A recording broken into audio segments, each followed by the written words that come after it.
श्याम 5 साल का बहुत ही मासूम बच्चा था। गरीबी के कारण उसके माँ पापा में हमेशा लड़ाई होती रहती थी, जिसकी वजह से श्याम बहुत परेशान रहता था। इतनी देर से क्यों आए हो? मैं कब से फोन मिला रहा था। आज मालकिन के यहाँ मेहमान आए हुए थे, जिस वजह से मुझे आने में देर हो गई। बस फिर क्या था, दोनों उसी बात को लेकर झगड़ने लगते हैं। सोनिया के पति का स्वभाव काफी खराब था। वह बार बार छोटी छोटी बातों पे अपने घर वालों पे चिल्लाया करता था, और वो उन पे हाथ भी उठाता था। वो अपने परिवार पर कोई ध्यान नहीं देता था और ना ही उनकी जरूरतों का ख्याल रखता था। वो पूरे दिन बस केवल अपने खाने पीने में मस्त रहता था। सोनम लोगों के घरों में झाड़ू पोछा करने का काम करती थी और उससे जो भी पैसे बनते बस उसी से उनका गुजारा होता था। दूर खड़ा मोहन रोज अपनी माँ को अपने पापा से पिटता देखता था, लेकिन वो बेचारा 7 साल का बच्चा क्या ही कर सकता था। उसको अपनी माँ की ऐसी हालत देखकर बहुत दुख होता था। एक दिन जब मोहन पढ़ाई कर रहा होता है, तब राकेश बार बार उसे आवाज लगा रहा होता है। तुझे मेरी आवाज सुनाई नहीं देती क्या? कितने देर से चिल्ला रहा हूँ मैं। बस इतना कहते ही राकेश किसी की बात नहीं सुनता और मोहन की किताबें फाड़ने चला जाता है। सोनिया उसे बहुत समझाने की कोशिश करती है, लेकिन वह उसकी एक भी बात नहीं सुनता।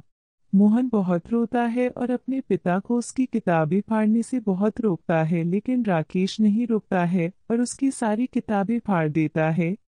ऊपर से वो मोहन को बहुत डांटता है और इसी बात को लेकर राकेश और सोनिया में भी खूब लड़ाई होने लगती है। राकेश सोनिया और मोहन को खूब बुरा भला कहकर पीने खाने निकल जाता है और कुछ देर बाद सोनिया भी अपने काम पर चली जाती है। शाम को जब सोनिया काम से वापस घर आती है, तब मोहन घर पर नहीं होता है। वो राकेश को फोन करके बताती है कि मोहन कहीं चला गया है। फिर दोनों मिलकर मोहन को ढूंढने लगते हैं। वे बहुत लोगों से मोहन के बारे में पूछते हैं, लेकिन बहुत ढूंढने के बाद भी मोहन उनको नहीं मिलता है।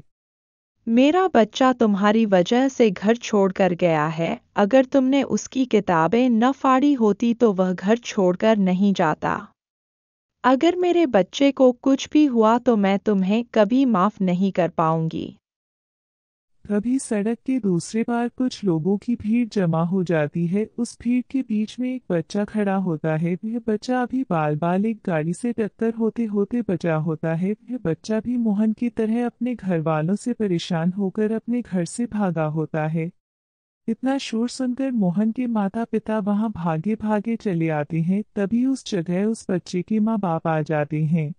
मेरे बच्चे तो घर से क्यों भाग कर आ गया यहाँ पर? मैं तुझसे वादा करता हूँ कि अब से हम नहीं लड़ेंगे और खूब मेहनत करके तुझे पढ़ाएंगे लिखाएंगे। मैं तुझे ऐसे गरीबी में नहीं जीने दूंगा। मैं खूब मेहनत करके तुझे बहुत बड़ा आदमी बनाऊंगा।